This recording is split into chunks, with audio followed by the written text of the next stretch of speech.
Hello everyone, welcome to Jack and Jill Academy, the Infinite Knowledge Hub. Please watch the video till the end. Also like and share it if you find it useful. Kindly subscribe to our YouTube channel and press the bell icon for latest updates. नमस्कार, मैं सोनिका शर्मा हिंदी व्याकरण की हमारी आज की कक्षा में आप सभी का बहुत बहुत स्वागत करती हूँ। प्यारे बच्चों, पूर्व की कक्षा अनुसार हम अभी विशेषण के बारे में चर्चा कर रहे हैं। हमने अब तक विशेषण की परिभाषा, उसके उदाहरण और उनके भेदों के नामों को जाना। आज की हमारी कक्षा में हम विशेषण के जो 4 मुख्य भेद है उनमें से पहले भेद को लेंगे हमारी चर्चा का विषय। तो हम शुरू करते हैं विशेषण के पहले भेद के साथ, जिसका नाम है गुणवाचक विशेषण। प्यारे बच्चों, गुण जो है वो सिर्फ एक प्रकार का ही नहीं होता है। जैसा कि इस सृष्टि में अनेकों प्राणी हैं, अनेकों वस्तुएं, हर एक की कोई ना कोई विशेषता है। तो चाहे वो अच्छी हो, चाहे बुरी हो, चाहे कैसी भी हो, वे सब के सब गुण के अंतर्गत आते हैं। तो आज की कक्षा में हम गुणवाचक की परिभाषा और उनके उदाहरणों को जानने का प्रयास करेंगे। परिभाषा जान लेते हैं। जिन विशेषण शब्दों से संज्ञा या सर्वनाम, ये हमारी सभी परिभाषाओं के अंतर्गत आएगा। क्यों? क्योंकि विशेषण जो है वो संज्ञा सर्वनाम से संबंधित है।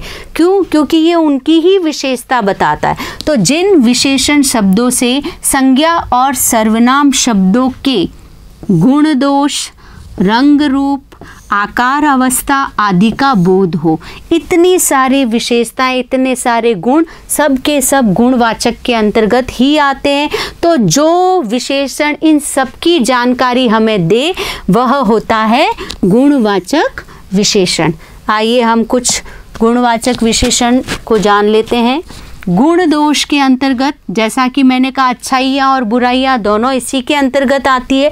तो गुण और दोष एक साथ, वीर, बुद्धिमान, बुरा, कायर। रंग रूप, काला, हरा, मनोहर, कुरूप। आकार अवस्था, लंबा, चौड़ा, स्वस्थ, पतला। अगला है स्थान या काल, बंगाली, जापानी, दैनिक, प्राचीन। और अंतिम है स्वाद या स्पर्श, मीठा, कड़वा, मुलायम, चिकना।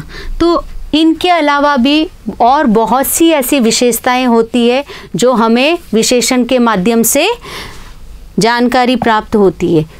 कुछ वाक्यों के अंदर हम उदाहरण देखेंगे कि इब्राहिम सच्चा देशभक्त था। इब्राहिम जो है वो सच्चा देशभक्त था। तो यहाँ पर सच्चा शब्द जो है वो इनकी देशभक्ति की विशेषता बता रहा है। अगला है तिरंगे में सफ़ेद रंग शांति का प्रतीक है। जो सफ़ेद रंग है वो किसका प्रतीक है? शांति का। तो यहाँ पर सफ़ेद, जो कि हमने जाना था रंग रूप के अंतर्गत, सफ़ेद जो है वो एक रंग है, ये गुणवाचक विशेषण हुआ। अगला है हमारा दोपहर के समय तेज गर्मी पड़ती है। तो विशेषता क्या हुई? दोपहर के समय, क्योंकि हमने जाना था काल के अंतर्गत जो भी चीज़ें होती है वो इसी के अंतर्गत आती है। तो दोपहर का समय जो होता है वो बड़ा ही गर्मी वाला होता है। अगला है आम बहुत मीठे हैं। तो आम की विशेषता क्या है? वो मीठे हैं। अंतिम है यह गठरी उससे भारी है, यानी गठरी की क्या विशेषता है? वह भारी है। तो यहाँ पर कुछ विशेषण शब्द हमें मिले, सच्चा, सफ़ेद, दोपहर, मीठे और भारी, जो कि कुछ संज्ञा शब्दों की विशेषता प्रकट कर रहे थे। इस प्रकार आज की कक्षा में हमने विशेषण के पहले भेद यानी गुणवाचक विशेषण की जानकारी प्राप्त की। इसी के साथ आज की हमारी ये कक्षा यहीं पर ही समाप्त होती है। धन्यवाद। Thank you for watching the video. Follow us on Facebook, Instagram, Twitter and LinkedIn as Jack and Jill Academy for more information. You can also download Jack and Jill Academy's app from Play Store for online courses related to school education from pre-primary to senior secondary level. competitive exams like NTSC, NDA, CLAT, JEE, NEET, and multi-activities like yoga, art and craft, dance, music, self-defense, and many more.